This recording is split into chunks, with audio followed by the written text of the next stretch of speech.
The emergency room doors didn't open. They exploded. A stretcher burst through the entrance of St. Helena Emergency Center with such force that the automatic sensors barely registered the movement. Two paramedics ran alongside, their faces drained of color, their hands pressed against a body that shouldn't still be moving. The body belonged to a man in a torn Navy uniform. 5 bullet holes carved through the fabric. Blood pooled beneath him, dripping off the sides of the gurney in thick ribbons, leaving a crimson trail across the white linoleum floor like breadcrumbs leading back to whatever hell he'd crawled out of. Trauma 6, one paramedic screamed. 5 GSW's BP 60/40. He's crashing. Nurses scattered. An orderly froze mid-step, his clipboard clattering to the floor. Even the veteran night staff, the ones who thought they'd seen every flavor of human destruction, stiffened when they caught sight of the insignia on the man's shoulder. Admiral, United States Navy. The stretcher slammed through the double doors into Trauma Bay 6. Inside, chaos erupted like a grenade going off in slow motion. Machines shrieked. Voices overlapped into meaningless noise.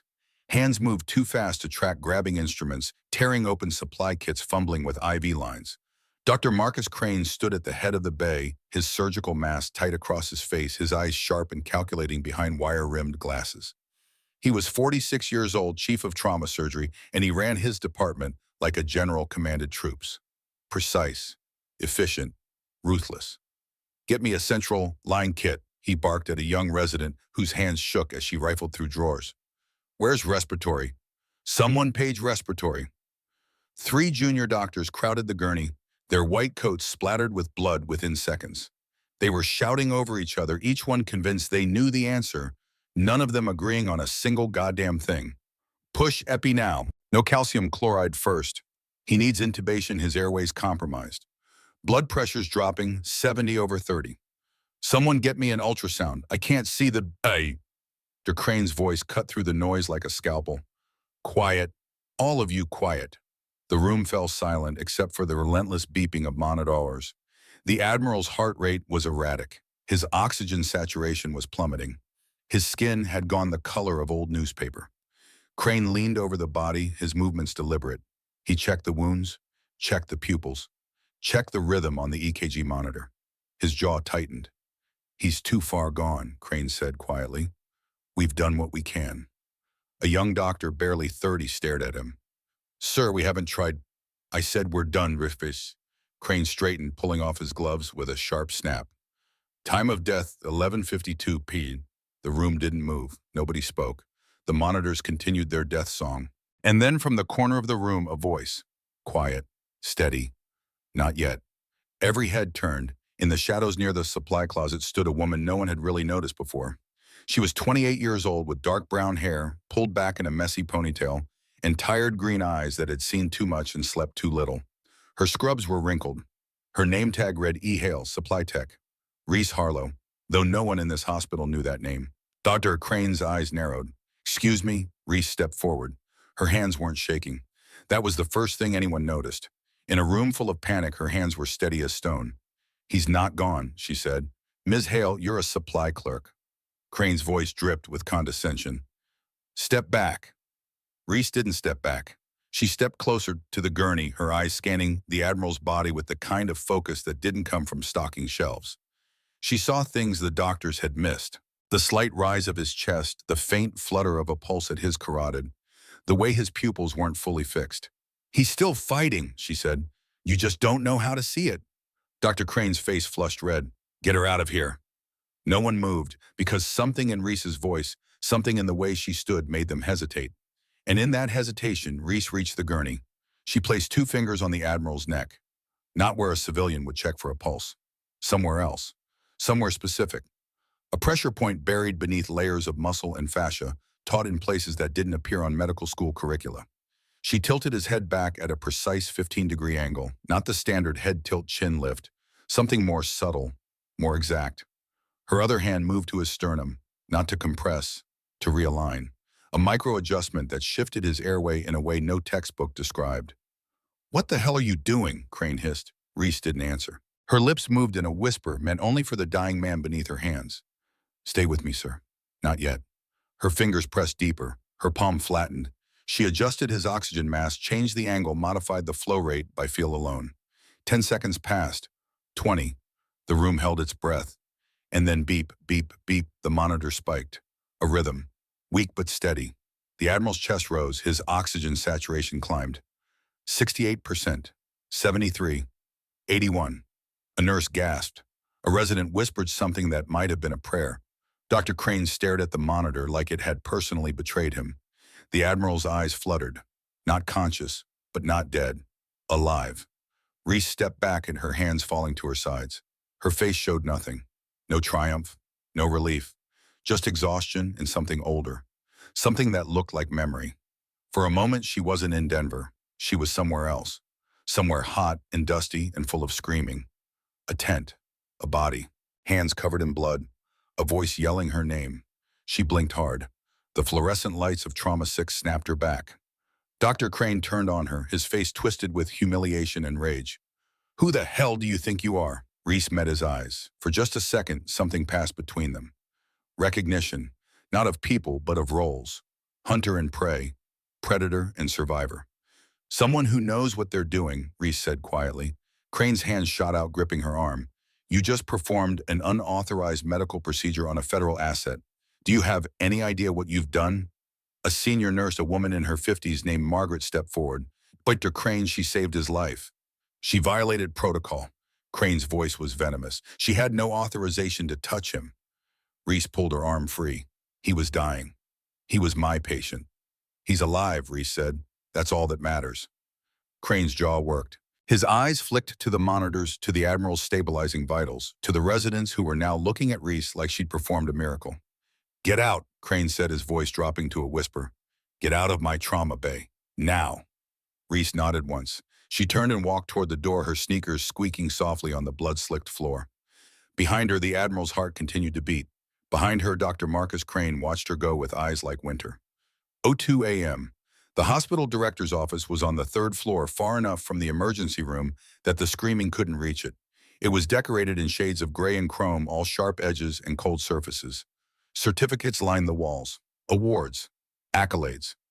Evidence of success measured in efficiency metrics and profit margins. Victoria Graves sat behind her desk, 51 years old, and dressed in a suit that cost more than most nurses made in a month. Her platinum blonde hair was pulled back in a style that suggested both elegance and control. Her blue eyes were the color of ice on a lake you shouldn't walk across. Reese stood in front of the desk. She hadn't been offered a seat. Graves didn't look up from her computer screen. "Sit down, Ms. Hale." "I'm fine standing," Reese said. "That wasn't a request." Reese sat. Graves finally lifted her eyes. They were empty of warmth, empty of curiosity, empty of anything human. "Do you know who you just touched?" Graves asked. "A dying man," Reese said. "Rear Admiral Dane Wolfe, Pentagon, classified security clearance, one of the most important military officials currently on American soil." Graves leaned back in her chair. "And you, a supply clerk with 7 months of employment history, just performed an unauthorized medical procedure on him." "I saved his life." "You violated federal protocol." Reese's hands tightened on her knees. "He was dying, Dr. Crane called. Time of death. I brought him back." Dr. Crane is a board-certified trauma surgeon with 20 years of experience. "You stock bandages." Graves's voice was perfectly measured, perfectly cold. "Tell me, Ms. Hale, where did you learn that particular technique?" Reese said nothing. Graves smiled. It didn't reach her eyes. "That's what I thought. You have no answer because you have no credentials. No authorization. No place in that trauma bay. The Admiral is alive because Dr. Crane and his team performed emergency trauma surgery. You were an interference, a liability, and frankly, a lawsuit waiting to happen." Reese felt something crack inside her chest, the same something that had been cracking for 18 months. "You're firing me. Effective immediately." Graves slid a piece of paper across the desk. "Your badge, now." Reese unclipped the badge from her scrubs. E. Hale, it read, a fake name for a fake life. She placed it on the desk with hands that didn't shake because she'd trained them not to. "Will he be okay?" Reese asked quietly. "The Admiral, will he survive?" Graves' face remained impassive. "That's no longer your concern." Reese stood. She walked to the door, her hand on the handle, and paused. "You're making a mistake," she said without turning around. "The only mistake," Graves replied, "was hiring you in the first place." Reese left. The door closed behind her with a soft click that sounded like a cell locking. Inside the office, Victoria Graves picked up her phone. She dialed a number from memory. It rang twice. "It's done," she said. "The girl is gone." A pause. "Yes, I'm certain." Another pause. "Don't worry. By morning, this will all be forgotten." She hung up, returned to her computer, began typing an email with the subject line, "Incident Report. Terminated employee." 3 floors below in Trauma Bay 6, Admiral Dane Wolf's heart continued to beat. Steady, strong, alive against all odds. And 3 floors below that in the basement, Dr. Marcus Crane stood alone in the supply room, staring at his phone. A text message glowed on the screen. "The medic is still alive." She recognized the technique. "Deal with her." Crane deleted the message. He stood there for a long moment, his reflection ghostly in the dark screen. Then he began to plan. 07 a.m. The parking lot of St. Helena Emergency Center was nearly empty at this hour. A few cars scattered across the asphalt, security lights casting long shadows. The Denver night was cold, the kind of cold that bit through cheap scrubs and settled in your bones. Reese walked across the lot, her breath fogging the air. She carried a small cardboard box. Inside were the meager contents of her locker. A change of clothes, a worn paperback, a photograph she kept face down. She didn't cry. She'd forgotten how to cry somewhere in the mountains of Afghanistan. Her car was parked at the far edge of the lot, a 15-year-old Honda Civic with a dent in the rear fender and a passenger window that didn't roll down. She'd bought it with cash 6 months ago. No financing, no trail. She was 10 feet from the car when the ground began to shake. Not an earthquake, something else. Engines, heavy ones. Reese stopped walking. Her body went still in a way that had nothing to do with cold and everything to do with training that never quite left your nervous system. The sound grew louder. Headlights appeared at the parking lot entrance. Not one vehicle.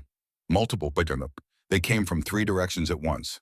Black SUVs, government issue, the kind with reinforced panels and windows that could stop a bullet. 10 of them. They moved in perfect synchronization, their headlights blazing through the darkness like search beams in a prison yard. They formed a semicircle around Reese, boxing her in with military precision. Behind her, through the hospital's glass doors, she could see staff members pressing their faces to the windows, staring. Phones out, recording. All 10 vehicles stopped at the exact same moment. The engines idled, waiting. Reese's heart hammered against her ribs. Her hands tightened on the cardboard box. Every instinct she'd spent 18 months suppressing came roaring back to life. Run, hide, disappear. But there was nowhere to run. Not from this. The doors opened. 20 men stepped out.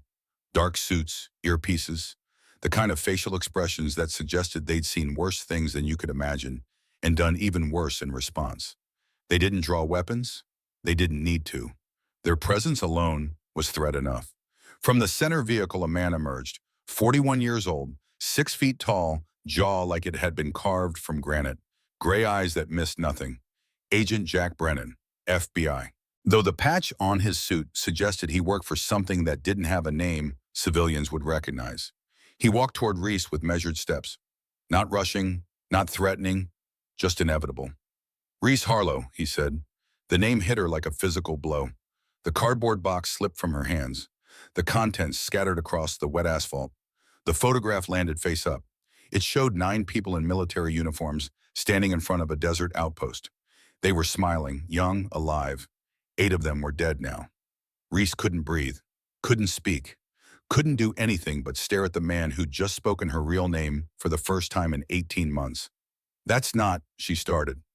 "Petty Officer First Class Reese Harlow," Brennan continued, his voice calm and precise. "SEAL Combat Medic, Task Force Reaper, Forward Operating Base Chapman, Afghanistan, July 14th, 2023. Each word was a hammer blow. "Ambush, 8 killed in action, 1 survivor." Reese's knees threatened to buckle. "How do you?" Brennan stopped 3 feet away from her. "You were the only one who made it out." The hospital doors opened, more staff pouring out, security guards, nurses. Someone was yelling about calling the police. Someone else was filming on their phone. Brennan ignored them all. His eyes never left Reese. 18 months ago, you disappeared from Landstuhl Regional Medical Center in Germany. Vanished from your hospital bed in the middle of the night. Left a blood trail 2 blocks long before you went underground. Reese's lips moved, but no sound came out. "We've been looking for you," Brennan said quietly. "Not to arrest you, not to hurt you, to protect you." "Protect me from what?" Reese's voice cracked. Brennan's expression didn't change, but something in his eyes softened. Just slightly. Just enough to be human. "From whoever killed your team." The world tilted. Reese grabbed the hood of a nearby car to steady herself. Brennan stepped closer. "That ambush in Kandahar Valley. It wasn't random. It wasn't Taliban getting lucky. Someone sold your coordinates. Someone set you up. Someone wanted Task Force Reaper dead." "I know." The words came out as a whisper. "I've known since the hospital. I heard them talking." "Who?" "I don't know. Two men, analysts, I think, outside my room. They said the ambush was too precise, too perfect. They said," Reese's voice broke, "they said if anyone survived and started talking, they'd be a problem." Brennan nodded slowly. "So you ran." "So I ran. Smart. That's the only reason you're still alive." Reese looked up at him. "What do you want from me?" "The truth," Brennan said. "About what happened that night. About who you think betrayed you. About," he paused, "about why you just saved Admiral Dane Wolf's life using a field technique that isn't taught in any civilian medical program." Reese's stomach dropped. "I don't know what you're talking about." "Yes, you do." Brennan pulled out a tablet, tapped the screen, turned it toward her. "That maneuver you performed, the pressure point manipulation, the airway adjustment, that's not in any trauma manual. That's battlefield medicine. Specifically, it's a technique developed by SEAL medics for situations where conventional resuscitation fails." The photograph on the tablet showed Reese in Trauma Base 6, her hands on the Admiral's neck, her posture precise and practiced. "You weren't just a good medic," Brennan said. "You were one of the best. Top of your class, recommended for advanced combat medical training. Your commanding officer called you a genius." "My commanding officer is dead," Reese said bitterly. "I know. Lieutenant Mason Hart, 28 years old, married 6 months before deployment." Brennan swiped to another image, a young man in uniform grinning at the camera. "Killed in the initial explosion, along with Corporal Tyler Brooks, Sergeant Liam O'Connor, Hospital Corpsman 2nd Class Jackson Reed, Petty Officer 2nd Class Noah Grant, Petty Officer 1st Class Caleb Stone, Chief Petty Officer Ethan Mills." Each name was a knife. Reese closed her eyes. "And Commander Dane Wolf," Brennan continued, "who survived because he pulled you out of the wreckage, who's now an admiral, who someone just tried to kill tonight." Reese's eyes snapped open. "What?" "Admiral Wolf wasn't shot by random criminals. It was an assassination attempt. Professional, organized, and it almost worked." Brennan leaned closer. "Until you saved him, just like you saved lives in Afghanistan. Using skills that should have died with your cover story." "Why are you telling me this?" "Because the person who tried to kill the Admiral tonight is the same person who killed your team 18 months ago." Brennan's voice dropped. "And he's not done. He knows you're alive now. He knows you saved Wolf, which means you just painted a target on your back the size of Colorado." Reese couldn't feel her legs, couldn't feel her hands, could only feel the cold and the fear and the rage she'd been swallowing for 18 months. "Who?" she asked. "Who killed them?" Brennan looked back at the hospital, at the glowing windows, at the staff still watching from behind the glass. "Someone in that building," and he said. "Someone you work with. Someone who's been hiding in plain sight. Someone who saw you save the Admiral and realized his worst nightmare just came true." Reese followed his gaze. Through the glass, she could see the emergency room, the trauma bays, the hallways where she'd spent 7 months invisible. And on the 3rd floor in a window that overlooked the parking lot, she saw a figure, DeMarcus Crane. He stood perfectly still, backlit by office lights, phone pressed to his ear. Even from this distance, even through 3 stories of glass and steel, Reese could feel his eyes on her. Cold, calculating, lethal. "No," she breathed. "It can't be him. He's a doctor. He's a consultant." Brennan cut in. "For military medical contracts. Did a tour at FOB Chapman in summer 2023.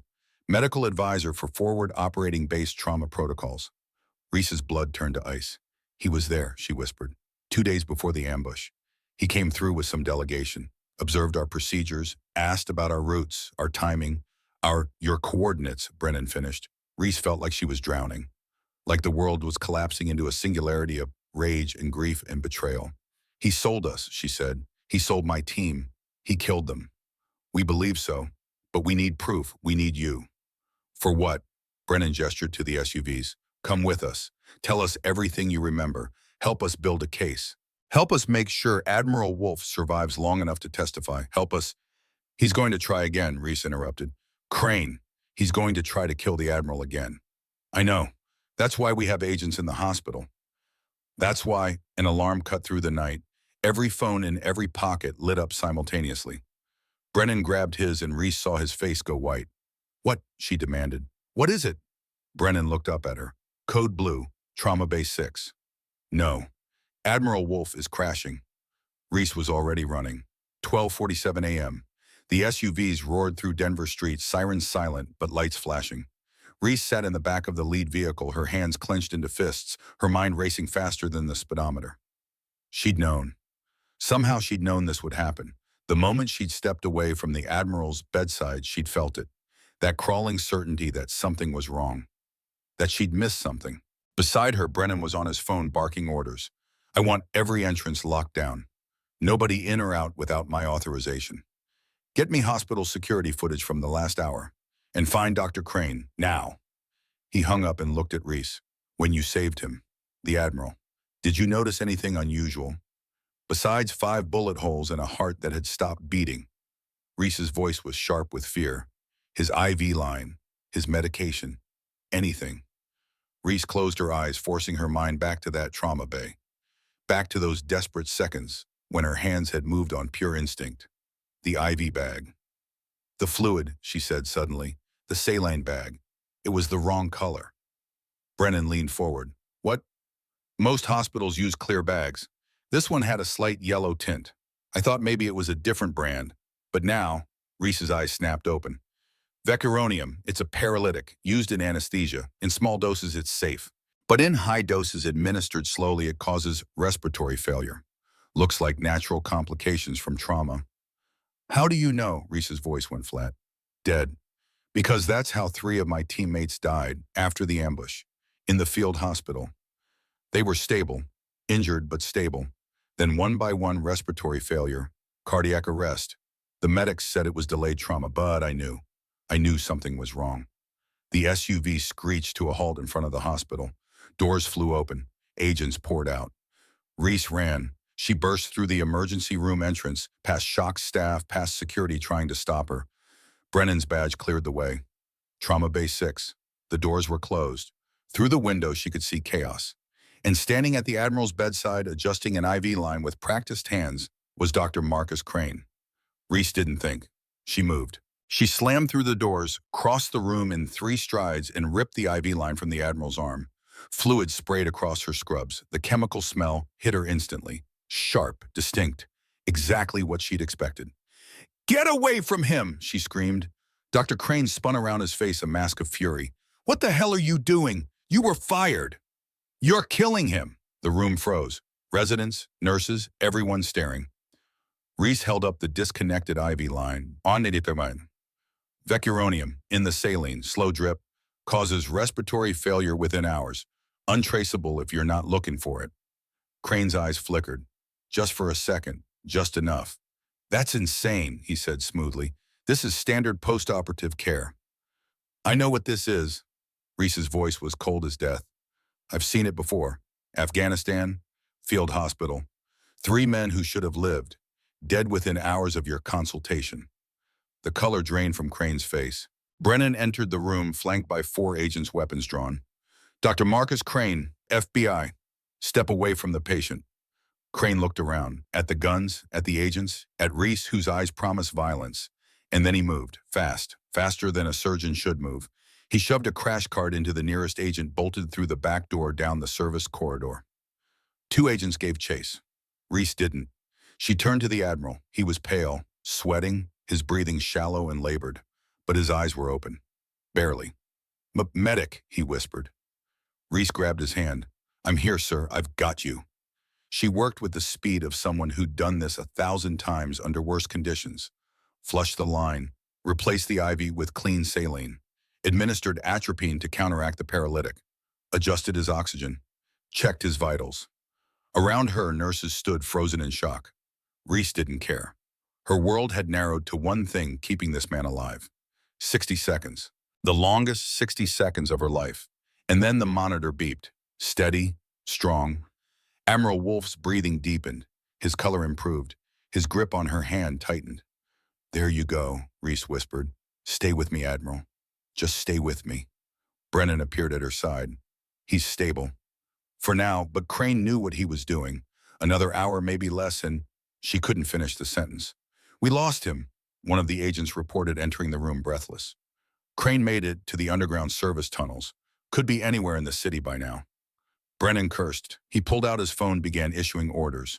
Reese stayed at the Admiral's bedside, her hand in his, her other hand on his pulse point, feeling the steady rhythm of life beneath his skin. Admiral Wolf's eyes focused on her. Really focused. "Harlow." His voice was rough but certain. "Yes, sir." You shouldn't have saved me, sir. Now he knows. You're alive. Now you're..." He coughed, wincing. "Now you're the target." Reese met his eyes, saw the fear there. Not for himself, for her. "Let him come," she said quietly. Brennan's phone buzzed. He glanced at the screen and his expression turned grim. He stepped close to Reese, lowering his voice so only she could hear. "We just intercepted a message. Encrypted. Sent from inside this hospital 2 minutes ago." "What did it say?" Brennan showed her the screen. The text was simple, direct, terrifying. "Bennett is alive. Basement. 2:00 a.m. Come alone or I burn the building." Attached was a photograph, security camera footage of the hospital's boiler room, and placed strategically throughout the machinery, clearly visible. Even in the grainy image were blocks of C4 explosive. Reese felt her blood turn cold. "It's a trap," Brennan said. "I know. He's trying to draw you out, kill you where he can control the environment." "I know. You're not going." Reese looked at him. "He has enough explosives to level this building. If I don't go, he'll kill everyone here. Patients, staff, everyone. We can evacuate. In 45 minutes, you think he'll wait?" Reese shook her head. "He's cleaning up loose ends, the Admiral, me, and if he can't have us, he'll make sure nobody else does either." Brennan stared at her. "So what do you want to do?" Before Reese could answer, her radio crackled with a voice she hadn't heard in 18 months. A voice that carried the weight of battlefields and buried men. "Reese, this is Ford. I'm 5 minutes out. Don't go anywhere." Her breath caught. "Colonel, hold position. We're coming to you." The line went dead. Reese looked at Brennan, her eyes wide. "He's alive. He's here." "Who?" Brennan demanded. "The man who taught me everything," Reese said quietly. "The man who's going to help us finish this." Outside, Denver slept. Inside St. Helena Emergency Center, backup was arriving. And in the basement, Dr. Marcus Crane waited, unaware that the war he'd started was about to end. The war room smelled of old coffee and older memories. Maps covered the walls, not of foreign countries anymore, but of city blocks, hospital blueprints, tactical overlays that shouldn't exist in a place meant for healing. Colonel Garrett Ford stood at the head of the table, a phone pressed to his ear. His voice was low, measured, carrying the kind of authority that didn't need volume to command respect. "Luther, it's Garrett. I need you, tonight." On the other end, Sergeant Luther Hayes didn't hesitate, didn't ask questions, just said 3 words that meant everything. "On my way, sir." Ford ended the call and immediately dialed another number. Then another. 6 calls in 6 minutes. Each one the same. Each answer identical. They were coming. Reese stood near the window watching the Denver skyline. Her reflection stared back at her, a ghost in the glass. 28 years old, but with eyes that looked 100. Behind her, Agent Brennan coordinated with his team, voices clipped and urgent over encrypted radios. But Reese wasn't listening. She was remembering. 18 months ago, a different hospital, a different country, waking up in Landstuhl with tubes in her arms and the certainty that if she stayed, she'd die. Colonel Ford appearing in her doorway like an answer to a prayer she hadn't known how to speak. "Can you walk?" he'd asked. She couldn't, but she tried anyway. He'd helped her to the window, helped her climb down the fire escape, helped her disappear into a world that didn't ask questions if you paid cash and kept your head down. "When you're ready," he'd told her, "when you can fight again, I'll be waiting." She hadn't believed him, hadn't believed anyone would wait for a broken medic with survivor's guilt and blood under her fingernails that wouldn't wash clean. But he'd waited, and now he was here. The door opened. Reese turned. Sergeant Luther Hayes entered first. 64 years old, black American with gray threaded through his close-cropped hair and scars that mapped a lifetime of service. He wore jeans and a flannel shirt, but he moved like a man who could still drop and give 50 without breaking a sweat. Behind him came Corporal Grant Sullivan, 68 white, lean as a whip, Marine sniper in the Gulf War. His eyes swept the room in a practiced pattern, cataloging exits and angles before he even said hello.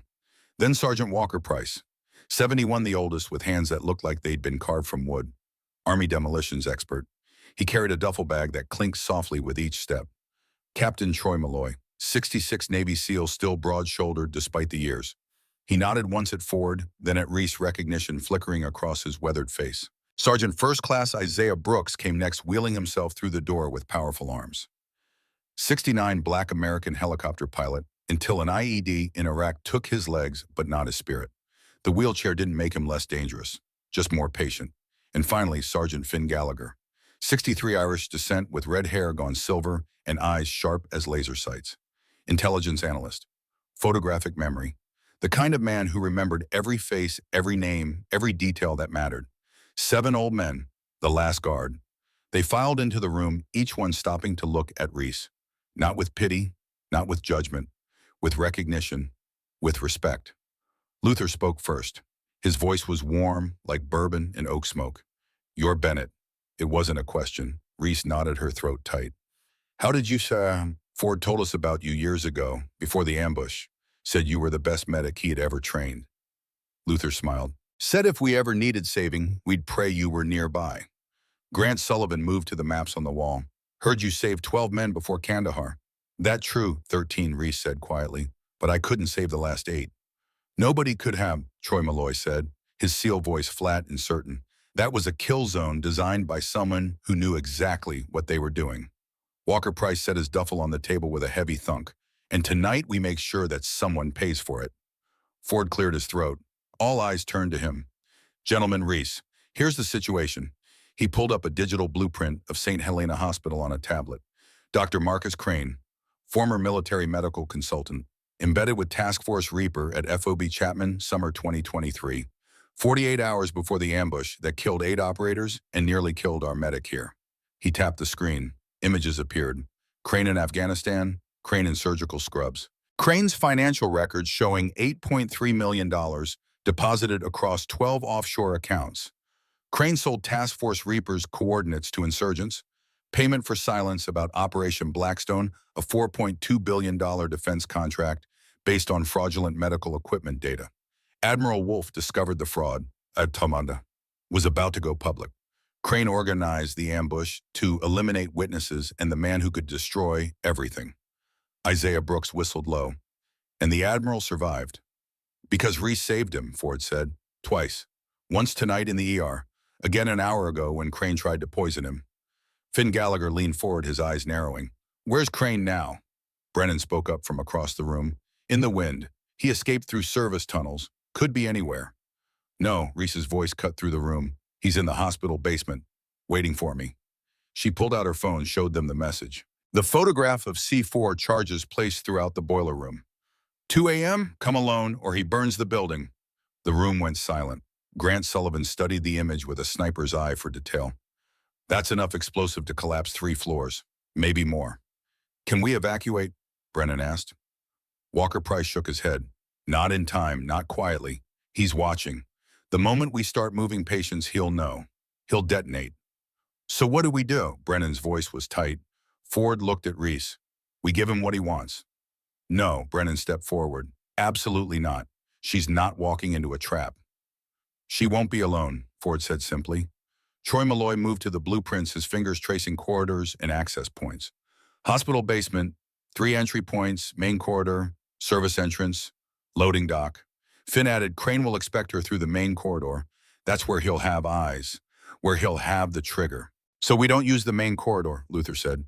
"We breach service, entrance, and loading dock simultaneously." "Box him in. He'll have contractors," Brennan warned. "Private military, young, trained, armed. We tracked at least 12 entering the city tonight." Isaiah Brooks smiled from his wheelchair. "Good, they'll underestimate us." Grant nodded. "Always do." Ford spread his hands on the table, looking at each man in turn. "This isn't your fight. You're retired. You've earned your peace. I won't order you into this." Luther laughed a deep rumble. "Sir, with respect, you haven't ordered us to do a damn thing in 15 years. We're here because we choose to be." "Because one of ours needs us," Troy added. Because some punk thinks he can murder American soldiers and walk away, Grant said. Walker cracked his knuckles. Because it's been too damn long since we reminded people what real warriors look like. Isaiah grinned. And because sitting around the VA talking about the old days was getting boring. Finn looked at Reese. And because she's family. You don't leave family behind. Reese felt something break open in her chest. Not pain, something else. Something that felt like coming home after a war you thought would never end. I don't know what to say, she whispered. Don't say anything, Ford replied. Just tell us the truth. Everything you remember about that night in Kandahar. Everything about Crane. Everything that can help us finish this. Reese moved to the table, placed her hands on the cold surface, closed her eyes, and began to speak. 1:23 a.m., War Room. The story came out in pieces, fragments of memory sharp enough to cut. July 14th, 2023, 03:17 hours. Kandahar Valley. Reese's voice was steady now, clinical, the voice of someone giving a tactical debrief, not reliving trauma. Task Force Reaper was transporting evidence. Documents proving Operation Blackstone equipment failures. Fatality rates 34% higher than reported. Admiral Wolf, Commander Wolf, then had compiled everything. Medical records, field reports, witness statements. She opened her eyes.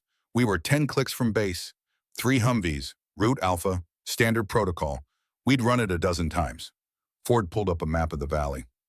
Red marks indicated the ambush site. 0319, RPG hit lead vehicle. Lieutenant Mason Hart was driving.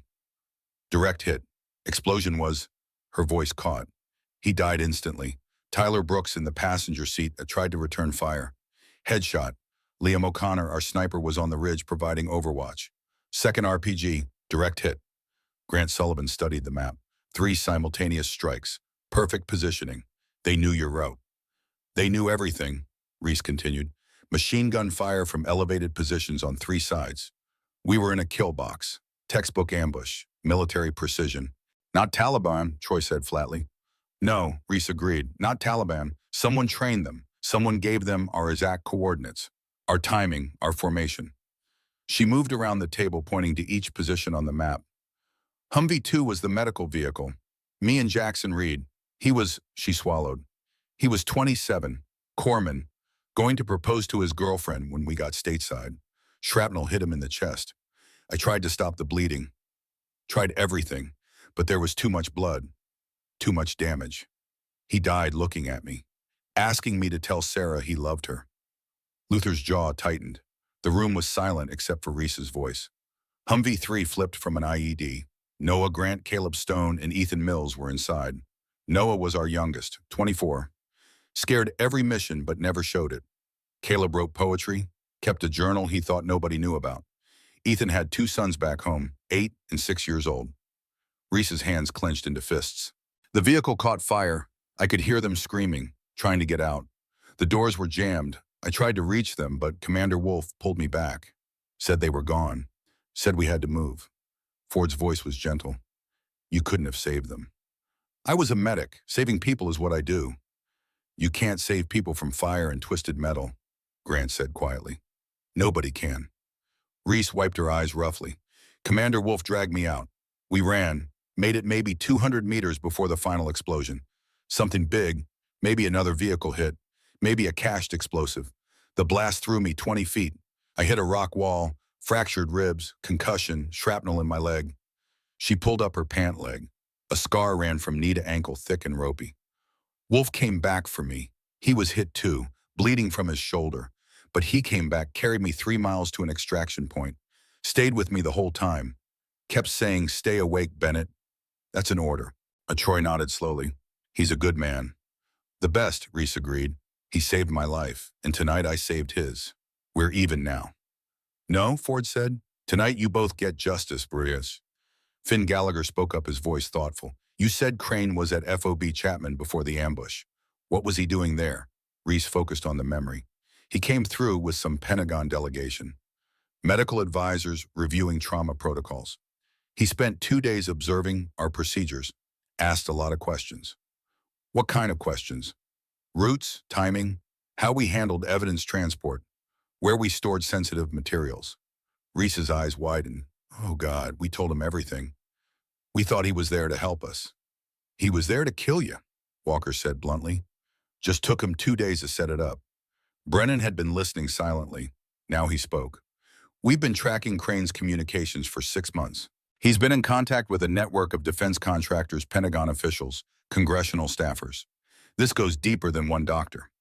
How deep? Ford asked. Deep enough that I can't trust my own chain of command. Deep enough that when I tried to brief my superiors, the investigation got shut down within hours. Brennan's face was grim. This is about protecting a $20 billion industry built on lies. Isaiah Brooks shook his head. $20 billion, and 8 soldiers dead. What's the math work out to $2.5 billion per corpse? Something like that, Brennan said quietly. The room fell silent again, the weight of it pressing down. 8 lives traded for money, for contracts, for a system that ate its own children and called it patriotism. Reese looked at each of the old men in turn. You don't have to do this. This isn't your war. Luther met her eyes. Child, every war is our war, because we fought so people like you wouldn't have to. And when that failed, when they sent you anyway, the least we can do is make sure you come home alive. And make sure the people who killed your team pay for it, Grant added. Ford checked his watch. 1:37. We have 23 minutes before Crane's deadline. Then we better get moving, Troy said.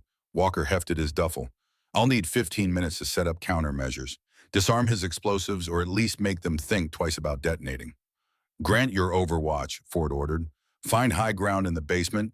Cover our 6. Troy Luther, you breach service entrance. Finn, you're with me on loading dock. Isaiah, you take main corridor approach. They'll see you coming. That's what we want. Draw their eyes. Isaiah patted his wheelchair. Low profile. They never see me as a threat until it's too late. Ford turned to Reese. You go through the main corridor, exactly as Crane expects, but you won't be alone. We'll be in position before you arrive. When it goes loud, you focus on Crane. We'll handle his friends. Reese nodded. Her hands were steady now, her breathing calm. This was familiar territory. Not the planning, the acceptance, the knowledge that in 23 minutes, people would try to kill her and she would have to kill them first. One more thing, Ford said. He reached into his jacket and pulled out a sidearm. Glock 19, standard issue. He held it out to Reese. She stared at it. I haven't fired a weapon since Afghanistan. It'll come back, Luther assured her. Always does. Reese took the gun, checked the magazine, chambered around. The weight was familiar. The smell of gun oil, the slight resistance of the trigger. Her hands remembered even if her heart didn't want to. Rules of engagement, she asked Ford. Don't die, he said simply. Everything else is negotiable. 1:52 a.m., hospital basement staging area. They moved through the hospital like ghosts. 7 old men and 1 young woman armed and silent, slipping through corridors that should have been empty. Brennan's agents created diversions, false emergencies on upper floors, pulled security away from basement access points, looped camera feeds. By the time anyone realized something was wrong, it would be too late. Walker Price worked quickly in the boiler room, his weathered hands steady as he examined each C4 charge. Professional placement, he muttered. Knows what he's doing, but he made one mistake. What's that? Ford asked. Walker smiled. He assumed I wouldn't know how to disarm them. He pulled wire cutters from his bag, began tracing circuits. Give me 10 minutes. I can't remove them without triggering sensors. But I can rewrite the detonation sequence. Make it so his trigger does nothing but click. Do it, Ford said. Grant Sullivan climbed a maintenance ladder to a catwalk 20 feet above the basement floor. Perfect sniper position. He settled in rifle assembled from pieces carried in an innocent-looking gym bag. I have eyes on main approach. Counting 4 tangos, young, tactical gear. Looks like private military. 12 came into the city, Brennan said over comms. Where are the other 8? Probably positioned throughout the basement, Finn replied. He was studying a blueprint on his tablet. Classic security setup. Outer perimeter and inner ring. We breach outer inner closes around the target. Then we go through them, Troy said flatly. Luther checked his sidearm. Been a while since I shot someone who deserved it. Try not to kill them if you can avoid it, Ford said. FBI needs witnesses. I'll try, Luther said, but I'm not making promises. Isaiah Brooks positioned himself at the entrance to the main corridor. His wheelchair sat low and unassuming, an old man in the wrong place. Easy to dismiss, until you noticed his hands, until you saw how they rested on the shotgun hidden across his lap beneath a blanket. In position, he said quietly. No targets yet. They're waiting deeper in. Reese stood alone in a side corridor, breathing steadily, in through the nose, out through the mouth, the way they'd taught her in training, the way she'd breathe before every mission that might be her last. She thought about Jackson Reed, about his last words. Tell Sarah I love her. She'd never delivered that message, didn't know how to find Sarah, didn't know what to say even if she could. But tonight she could do something else. She could make sure the man who killed Jackson didn't walk away, didn't get to live while 8 better men rotted in graves they shouldn't occupy. Her radio crackled, Ford's voice. Reese, you don't have to do this. We can find another way. No, she said. We can't. He wants me. If I don't show he detonates, people die. This is the only way. A pause. Then your team would be proud of you. Reese's throat tightened. I hope so, sir. I know so. Now let's go get this son of a bitch. 1:58 a.m., main corridor. Reese walked alone. Her footsteps echoed in the concrete hallway. Pipes dripped overhead. Fluorescent lights flickered in irregular patterns, casting shadows that moved like living things. She could feel eyes on her. Crane's contractors watching from hidden positions, counting her steps, measuring distance, waiting for the order to fire. Her hand rested on the Glock tucked into her waistband. Not drawing, not yet. Just remembering it was there. Ahead, the corridor opened into the boiler room. Steam hissed from ancient pipes, the smell of rust and standing water. And in the center, illuminated by a single work light, stood Dr. Marcus Crane. He looked different now. No surgical scrubs, no white coat. He wore tactical pants and a black shirt. A rifle hung from a strap across his chest. His face was harder than she remembered. The mask of the caring doctor stripped away to reveal something colder underneath. Hello, Reese, he said. His voice echoed in the concrete space. Or should I call you Bennett? Or Hale, you have so many names. Reese stopped 10 feet away. I know what you did. I'm sure you do. You're smart. That's why you're still alive. That's why you're a problem. Crane shifted slightly. Around the room, shadows moved. His contractors stepping into the light. 4 of them. Young men with hard eyes and weapons held with professional ease. 12 came to the city. 4 here. 8 elsewhere. You killed my team, Reese said. I eliminated obstacles, Crane corrected. Your commander, Wolf, he was too curious, too honest, found discrepancies in medical equipment performance reports. That equipment was manufactured by Blackstone Industries. $4.2 billion contract based on data I was paid to validate. Paid to lie about. Paid to protect American interests, Crane snapped. Do you have any idea how much money flows through defense contracts? How many jobs depend on those contracts? How many politicians built careers on military spending? 8 men died. 8 soldiers died doing what soldiers do, Crane said coldly. They were in the way. Wolf was about to publish. Your team witnessed equipment failures in the field. You were all loose ends that needed tying up. Reese's hand moved toward her weapon. 4 rifles immediately trained on her. Crane smiled. Don't. You're fast, but you're not faster than bullets. Why not just shoot me now? Why the theater? Because I want you to understand, Crane said. 18 months ago, I made a mistake. I didn't confirm your death. I assumed the explosion and the fire would finish what the ambush started. But you survived, you hid, and tonight you saved the one man who can destroy everything I've built. Admiral Wolf is alive, Reese said. He's safe. He's going to testify. Not if he's dead, Crane replied.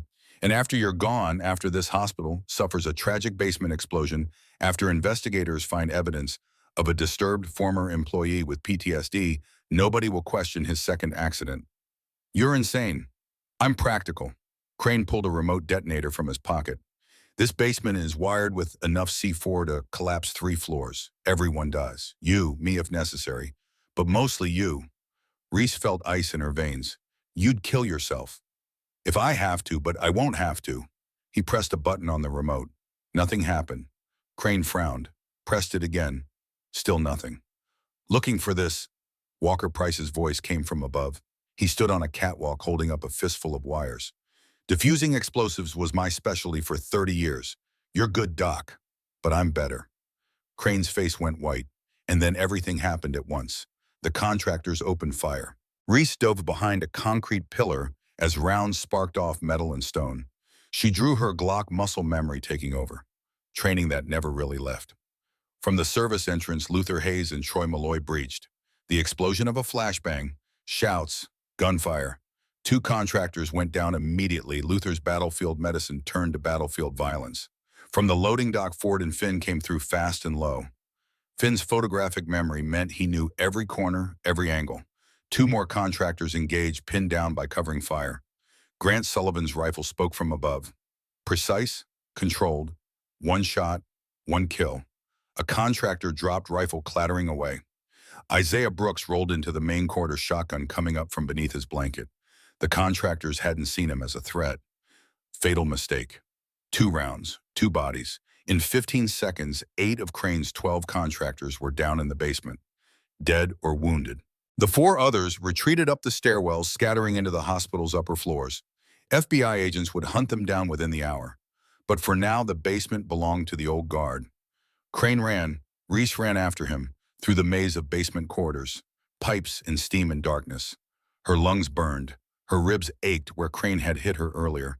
But she kept running. She was faster, younger, angrier. She caught him at the stairs, tackled him from behind. They went down hard, tumbling across concrete. Crane's rifle skittered away. He swung an elbow that caught her jaw. Stars exploded across her vision. But she'd been hit harder, by better men in worse places. She drove her knee into his kidney, heard him grunt, rolled him over and pressed the Glock against his forehead. "Give me one reason," she hissed. "One reason I shouldn't." Crane's eyes were wide, terrified. "Because you're not a killer. You're a medic. You save lives. I was a medic. You made me something else." Her finger tightened on the trigger. Mason Hart's face flashed through her mind. Tyler Brooks, Liam O'Connor, Jackson Reed, Noah Grant, Caleb Stone, Ethan Mills. 8 names. 8 men who deserved better. "Reese," Ford's voice, calm, steady, behind her. "Don't. He deserves to die," she said without looking away from Crane. "He does," Ford agreed. "But you deserve better than carrying his death. Let him rot in prison. Let him spend every day knowing he lost. That a 28-year-old woman he tried to erase brought him down." Reese's hands shook. Tears and rage and grief all tangled together. Slowly, so slowly, she lowered the gun. She pulled handcuffs from her belt. FBI issued. Brennan had given them to her, just in case. She cuffed Crane's hands behind his back, yanked him to his feet, leaned close to his ear and whispered, "Mason Hart, Tyler Brooks, Liam O'Connor, Jackson Reed, Noah Grant, Caleb Stone, Ethan Mills, Commander Dane Wolf. 8 names you'll hear in court every single day until you die in a cell." Crane said nothing. His face had gone gray. Ford put a hand on Reese's shoulder. "Well done, soldier." She looked at him. "It's not over, is it?" "No," Ford said quietly. "Crane's not the top of the chain. Someone hired him. Someone orchestrated all of this." Brennan appeared, flanked by agents. "We have a problem." "What now?" Reese asked. "The hospital director, Victoria Graves. She's gone. And so is Admiral Wolf." Reese's blood turned to ice. Brennan held up his phone. Security footage. Graves entering the Admiral's room. Guards unconscious. Window open. Fire escape. "She took him," Brennan said. "And we just got a message. Helicopter inbound. Private airfield 20 minutes from here. If they reach it, they're gone. Out of the country before we can stop them." Reese looked at Ford, at the old guard gathering behind him. Bruised, bloody, but standing. "Then we'd better move fast," she said. Ford smiled. A cold, dangerous smile. "Let's go get our Admiral back." The Denver night was bitter cold at this altitude. Wind whipped across the rooftop with enough force to steal breath, carrying with it the smell of jet fuel and desperation. Reese burst through the roof access door first, Glock-raised eyes scanning. The old guard fanned out behind her with the practiced precision of men who'd breached 1,000 hostile post positions in their lifetimes. What they found made Reese's heart stop. Admiral Dane Wolf stood at the edge of the roof, still in his hospital gown, on a floor line dangling from his arm, blood seeping through bandages. He swayed slightly, barely conscious, held upright only by the woman behind him. Victoria Graves pressed a pistol against the base of his skull. She looked different now. The polished hospital director was gone. Her platinum hair whipped wild in the wind. Her expensive suit was rumpled. But her eyes, those ice blue eyes, they were the same. Cold, calculating, absolutely certain of her superiority. "Stay back," Graves shouted over the wind. "Stay back, or I put a bullet in his brain." Behind her, a helicopter descended. Black, unmarked. Corporate model modified for long-distance flight. The kind that could reach Mexico in 3 hours. The Cayman Islands by morning. The kind that made people disappear. Reese lowered her weapon slightly, hands visible. Victoria, don't do this. Don't do this, Graves laughed high and sharp. Don't do what exactly? Don't protect everything I've built. Don't save my Alf from a system that would crucify me for doing what everyone else does. You killed 8 soldiers, Reese said. I protected a $4.2 billion contract. Graves screamed. The gun dug harder into Wolf's skull. He winced but stayed silent. Do you have any idea what Blackstone Industries represents? Jobs, innovation, American defense superiority. And this self-righteous bastard was going to destroy it over some paperwork. Ford stepped forward, slowly, hands raised. Ms. Graves, I'm Colonel Garrett Ford, retired. I understand you're in a difficult position. You understand nothing. Graves backed closer to the edge, dragging Wolf with her. You military types, you think honor and duty matter. You think following rules means something. But out here in the real world, the only thing that matters is who has the power and who has the money. And you had both, Ford said calmly. CEO of Blackstone Industries, hospital director. The perfect cover. Graves smiled bitterly. Nobody suspects the woman in the tailored suit. Nobody questions the director who improves efficiency and cuts costs. I was invisible in plain sight. Just like Reese, Luther Hayes said quietly. Graves's eyes snapped to him, then to Reese. You, the little medic who couldn't stay dead. Do you know how much trouble you've caused? 18 months ago, Crane assured me you died in that explosion. And tonight you walk into my hospital and save the one man who can destroy everything. Good, Reese said flatly. The helicopter touched down 20 feet away, rotors still spinning, door opening. Here's what happens now, Graves shouted over the noise. I'm getting on that helicopter with the Admiral. We're leaving the country. By the time anyone realizes what happened, I'll be in a nation with no extradition treaty and enough money to buy whatever protection I need. And then what? Brennan called out. He'd moved to the left, trying to flank. You think you can hide forever? I don't need forever, just long enough for this to blow over. 6 months, a year. People forget. Investigations stall. Money changes hands. And eventually I come back as someone else. Somewhere else. Doing the same thing under a different name. That's the system, Graves continued. That's how power really works. You people with your honor and your sacrifice, you're just pawns. Expendable. Replaceable. While people like me, we endure. We adapt. We win. Admiral Wolf's voice came out hoarse but clear. You already lost. Graves pressed the gun harder. Shut up. Recording device, Wolf said. He pulled something from his hospital gown with trembling fingers. A small electronic device. FBI issued. Red light blinking. Every word, uploaded to cloud, encrypted. Multiple servers. Graves's face went white. That's not possible. You were unconscious. You were barely, Wolf admitted, but conscious enough. Brennan gave it to me hours ago, just in case. Brennan held up his phone. Got it all, Ms. Graves. Operation Blackstone. Your role. Crane's orders. The ambush.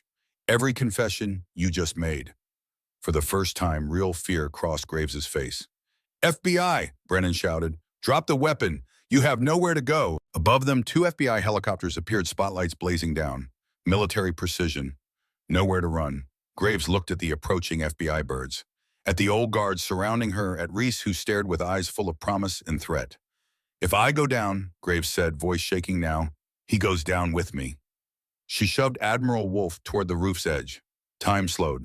Wolf stumbled, weak from blood loss and drugs, his body tipping over the 4-story drop to the parking lot below. Reese moved on pure instinct. She launched herself across the roof, diving as Wolf fell. Her hand caught his wrist just as he cleared the edge. The momentum yanked her forward. Her body slammed into the low wall ribs, screaming, but she held on. Wolf dangled, 4 stories of empty air below him. I've got you, Reese gasped. I've got you, sir. But she didn't, not really. He was 190 pounds of dead weight, and she was 20 feet from help with nothing to brace against. Her shoulder burned. Her fingers slipped on his blood-slicked skin. She was losing him. Graves raised her pistol, aiming at Reese's head. Goodbye, Bennett. 7 gunshots rang out simultaneously. Not from Graves. At Graves. The old guard fired as one. 7 old men, 7 weapons, 7 rounds that found their mark with decades of practiced precision. Graves dropped. Not dead. They'd aimed for limbs, for shoulders, for places that ended threats without ending lives. She collapsed to the rooftop, screaming, weapons skittering away. Ford was moving before she hit the ground. He grabbed Reese's belt, anchoring her. Luther and Troy were right behind, reaching over the edge for Wolf. "Pull tight," Ford commanded. On they hauled. Reese's arms felt like they'd tear from their sockets. But inch by inch, they dragged Admiral Wolf back from the abyss. He collapsed on the rooftop, gasping. Reese collapsed beside him, both of them breathing hard, alive against all probability. Wolf turned his head to look at her. "You saved me again." "You saved me first," Reese said. "In Kandahar. You carried me out. Then we're even." "No, sir." Reese pushed herself up. "We're family." FBI agents swarmed the roof. Graves was caught still, screaming threats and curses. The helicopter pilot was detained. More agents emerged from the roof access door, weapons drawn, dragging the 4 remaining contractors who'd been cornered on the 3rd floor. As Graves was dragged past Reese, she spat blood and venom. "You think you won? There are dozens more like me. Hundreds. The system eats people like you." Reese didn't flinch. "Maybe. But today you lost. And I'm still standing." Graves's face twisted with impotent rage as agents hauled her away. Brennan approached with another agent, this one holding Crane in cuffs. The doctor looked small now, defeated, all the arrogance stripped away. "Ms. Harlow requested this," Brennan said. Crane refused to meet Reese's eyes. "Look at me," Reese commanded. Slowly, Crane lifted his head. "I want you to remember their faces," Reese said quietly. "Every night in your cell. Mason Hart, 28, newlywed. Tyler Brooks, 25, new father. Liam O'Connor, 31, saved my life in Fallujah. Jackson Reed, 27, would have been a husband. Noah Grant, 24, still wrote letters to his little sister. Caleb Stone, 29, poet. Ethan Mills, 34, father of 2 boys. Tears streamed down her face now, but her voice never wavered. "You took them from the world, but you didn't take their memory. You didn't take their legacy.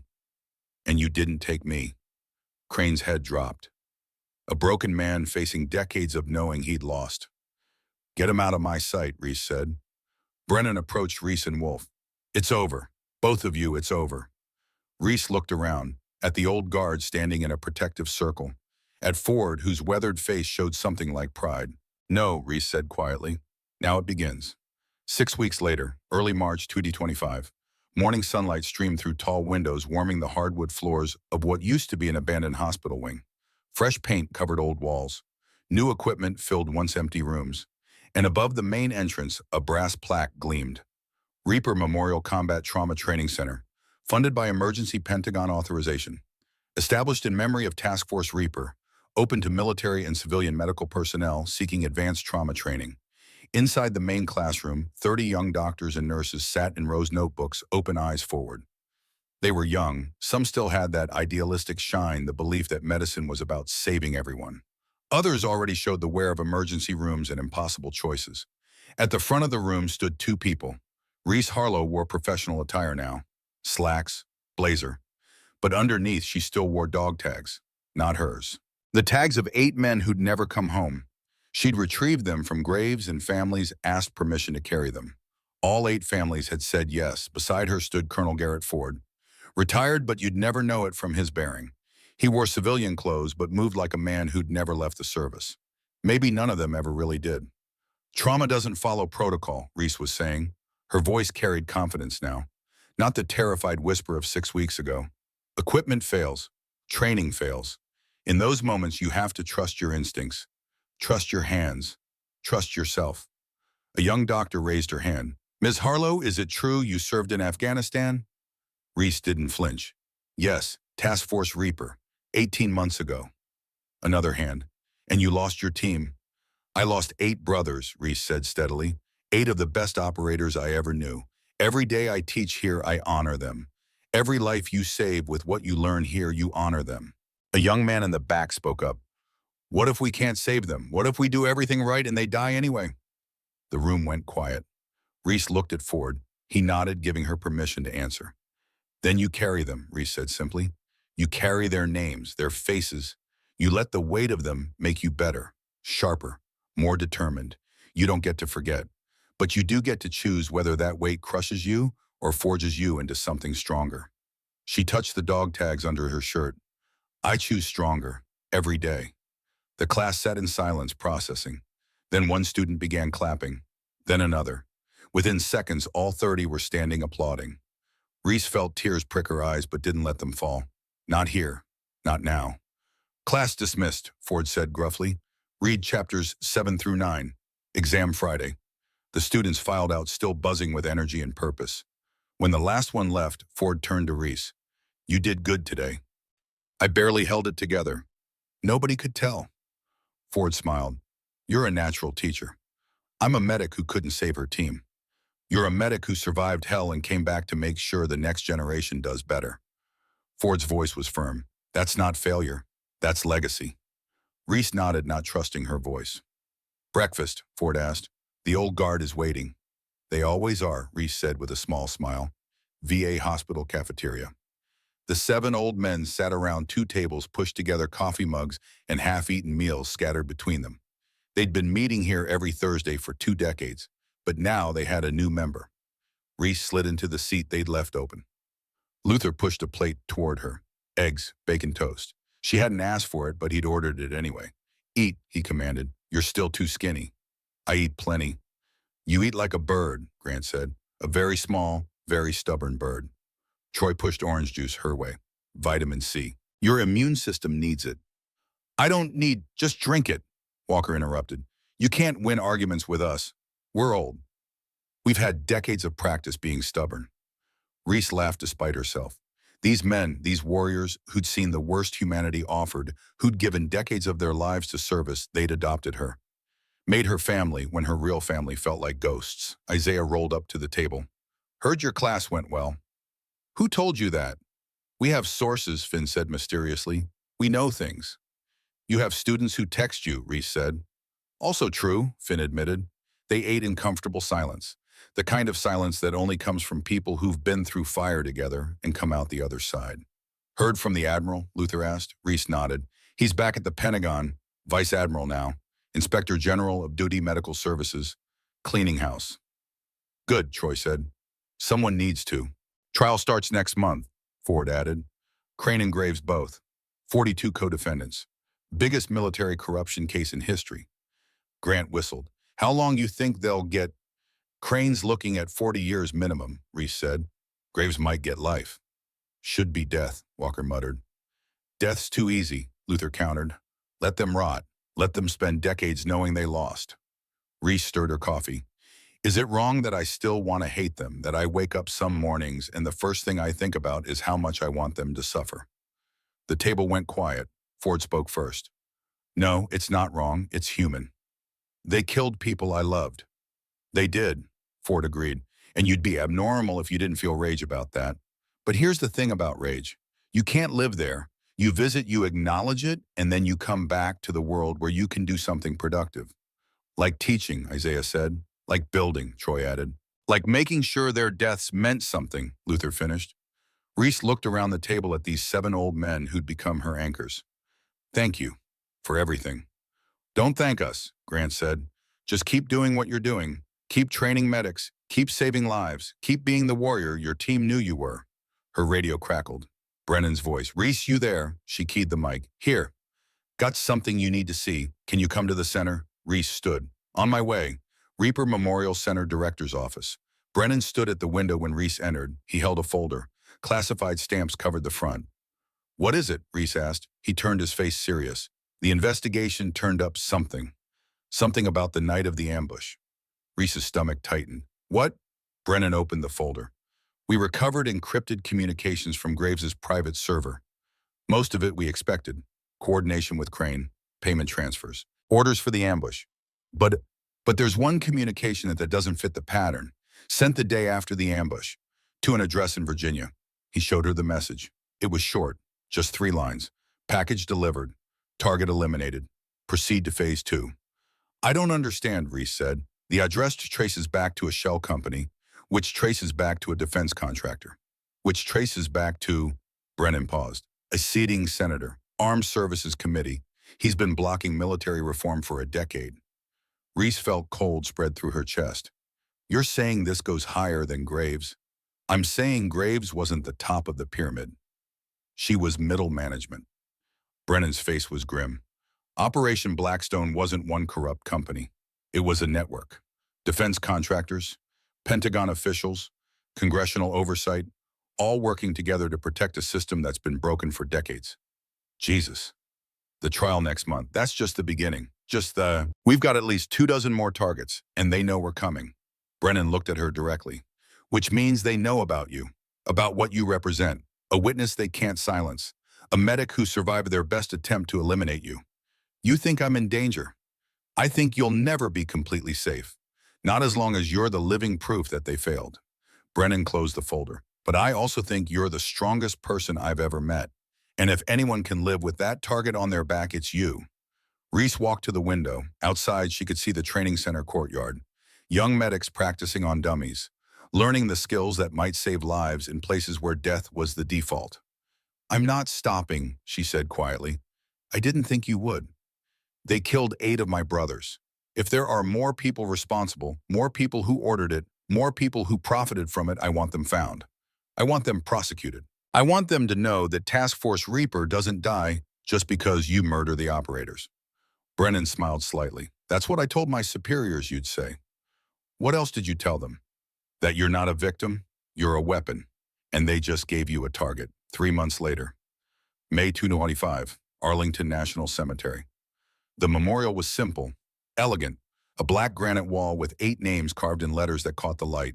LT, Mason Hart, CPL, Tyler Brooks, Sergeant Liam O'Connor, HM2, Jackson Reed, PO2, Noah Grant, PO1, Caleb Stone, CPO, Ethan Mills, VADM, Dane Wolf. Wolf's name had an asterisk. Below it, in smaller letters, honorary, survived. Reese stood before the wall in her dress blues.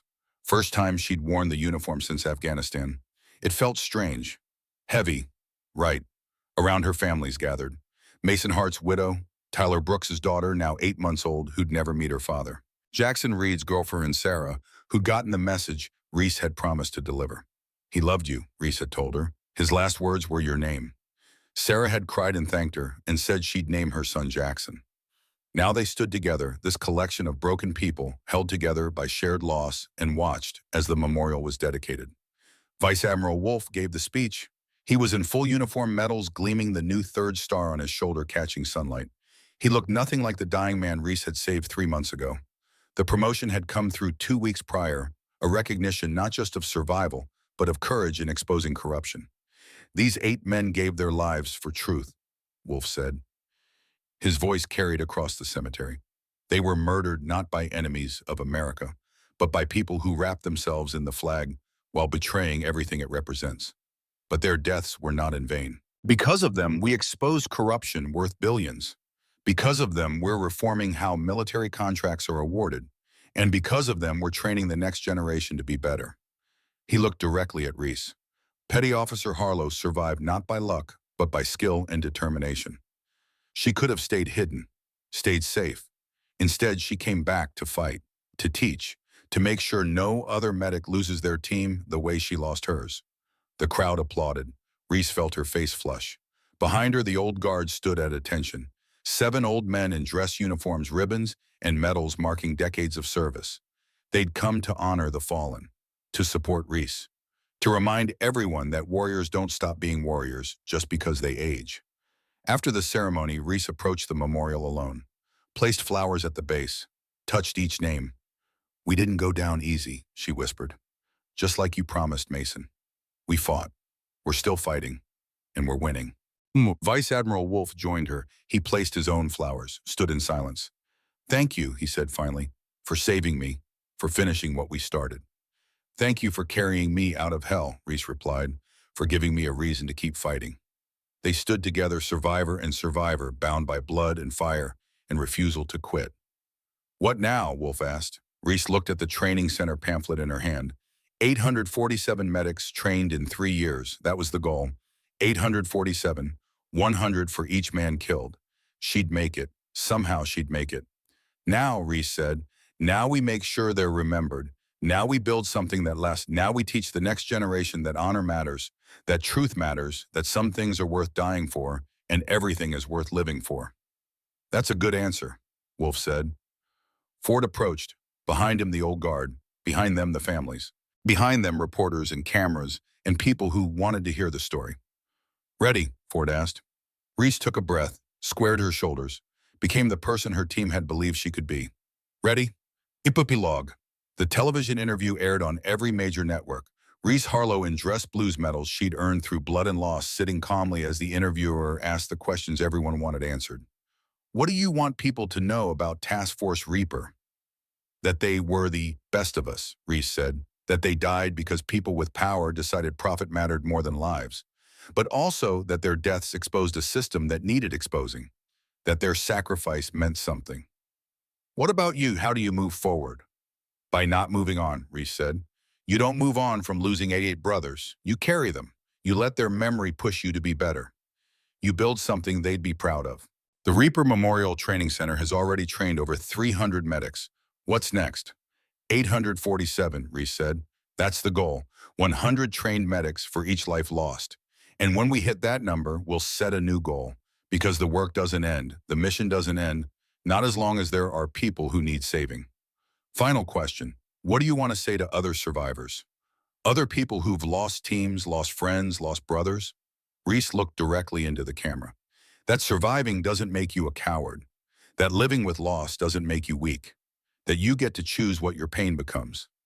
You can let it destroy you, or you can forge it into something useful, something beautiful, something that honors the people you lost. She touched the dog tags under her shirt, and that they're not really gone. Not as long as we remember, not as long as we fight, not as long as we refuse to let their deaths be meaningless. Once a Reaper, the interviewer prompted. Always a Reaper, Reese finished, and Reaper never dies. The interview ended, the screen faded to black, and across America in VA hospitals and training centers and living rooms where old warriors watched with tears in their eyes, the message landed. That honor still existed. That sacrifice still mattered. That one young woman refusing to quit could change the world. 1 year later, the training center. Reese stood in front of a new class, 50 students this time. The program was growing, word was spreading. The best combat trauma training in the country, taught by someone who'd lived it. My name is Reese Harlow, she began. 18 months ago, I lost 8 teammates to an ambush orchestrated by people they trusted. For a while, I thought that loss would destroy me, that I'd spend the rest of my life running from the memories. She paused, looked at the eager faces. But I learned something. Loss doesn't have to be the end of your story. It can be the beginning. Those 8 men I lost, they're not gone, they're here. In this room, in every technique I teach, in every life you'll save using what you learn here. She pulled out her dog tags, held them up. Mason Hart taught me to lead. Tyler Brooks taught me loyalty. Liam O'Connor taught me precision. Jackson Reed taught me compassion. Noah Grant taught me courage. Caleb Stone taught me that even in war, beauty exists. Ethan Mills taught me that family isn't blood, it's choice. And Commander Wolf taught me that some people are worth dying for, and everything is worth living for. She put the tags away. So, welcome to Reaper Memorial Training Center. For the next 12 weeks, you're going to learn how to save lives in situations where death is certain. You're going to learn that protocol is a guideline, not a religion. That your hands and your instincts are more reliable than any machine. And that the most important thing a medic can do is refuse to quit. A hand raised. Is it true you were declared dead in Afghanistan? Twice, Reese said, but here I am. Helped him because giving up wasn't an option. Because 8 men died so I could live.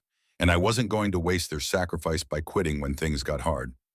She smiled, a real smile, the kind that comes from surviving hell and choosing to thrive anyway. Now, let's get to work. Outside, the sun rose over Denver. Inside, the future was being built. One medic at a time. One life saved at a time. One legacy honored at a time. The old guard watched from the observation room. 7 old men who'd given Reese back her purpose. She's going to be fine, Luther said. Better than fine, Grant agreed. She's going to change the world, Troy added. Ford said nothing, just watched his protege teach with the passion of someone who'd found their calling, who'd transformed pain into purpose. Once a Reaper, he whispered. And below, though she couldn't hear him, Reese answered in her heart. Always a Reaper, and Reaper never dies.